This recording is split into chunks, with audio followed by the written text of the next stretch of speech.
If you like Bridgerton, or, well, any period TV show and movie, you should check out the films of Merchant Ivory Productions. Every period and costume drama made since the 1980s looks toward Merchant Ivory for inspiration. Merchant Ivory's films focused on costume dramas adapted from literary novels about literate characters trying to live literate lives. They lived upper middle class and wealthy lives and dressed like it. These films made money during an era when everyone thought movies had surrendered to franchises and blockbusters. It turns out in 1986, people didn't just want to see Tom Cruise in Top Gun. They also wanted to see Helena Bonham Carter in A Room with a View. Through the framework of these costume dramas, however, Merchant Ivory also created rebellious spaces. Merchant Ivory films featured headstrong women not living as society wanted them to. They also featured upwardly mobile characters taking advantage of newfound pleasures while also skewering the aristocracy. This connects Merchant Ivory with Bridgerton. The joy of Bridgerton not only comes from the romance of these stories, or from the pleasure of seeing characters in lavish, well-made costumes and surroundings. It comes from seeing people who look like us living in this world that we understand is more rigid than our present, and navigating a way to live their way in spite of its rigidity. We live vicariously through characters divergent from their society's norms as we often live divergent from our present norms. Merchant Ivory films delve into these topics.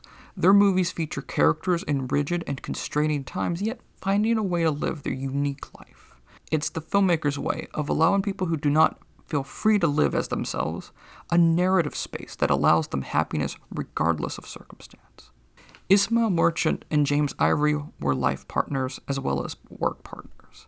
Merchant was the producer, born in Mumbai, India. The American James Ivory served as the director.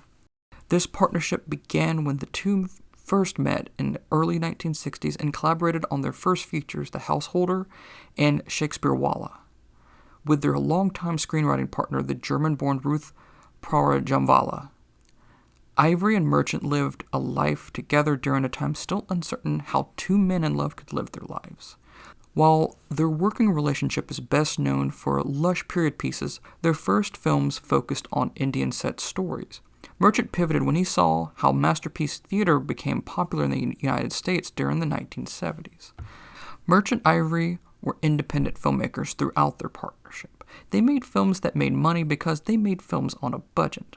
The films punch above their weight because of Merchant's ability to secure prime shooting locations on the cheap. These films peaked in the 1980s and the 1990s. After Jaws and Star Wars, blockbusters were in. The Hollywood new wave of vanguard films took a back seat.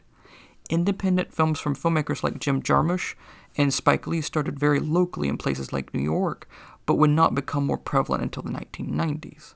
For audience that wanted something a bit different from studio-backed tentpole releases, Merchant Ivory's films offered a refuge. To get started with Merchant Ivory, let's talk about two films that I think Bridgerton's fans would love. Eloise and Penelope fans would like A Room with a View most. In Room, we see a headstrong character, played by Helena Bonham Carter, bristle against protocol in society. She's engaged to a sensible man, played by Daniel Day-Lewis, in one of his first roles. But he's simply not what she wants. She wants to live a life where she travels to Tuscany and embraces headlong into someone more dashing, like the late Julian Sands. If marriages are contracts, she wants a partner, not a boss.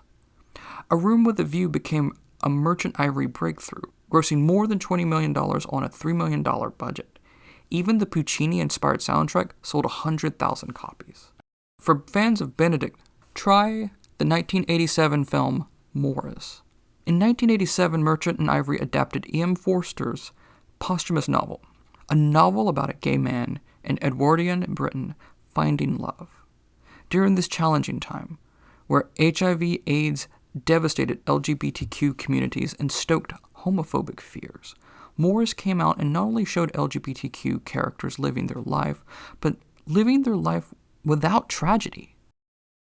While grossing less than A Room with a View, Morris was a breakthrough for young actors James Wilby, Hugh Grant, and Rupert Graves. It has accumulated more and more acclaim as more audiences continue to discover it. Merchant Ivory continued to make films such as the acclaimed Howard's Inn and The Remains of the Day. After Ismail Merchant's death in 2005, however, Merchant Ivory dissipated. James Ivory still lives and still writes. In 2018, Ivory won the Oscar for Best Adapted Screenplay for Call Me By Your Name. Thanks to recent restorations, such as those from the Cohen Media Group, many of these films can be found in prime condition from Criterion releases or on our library streaming service, Canopy.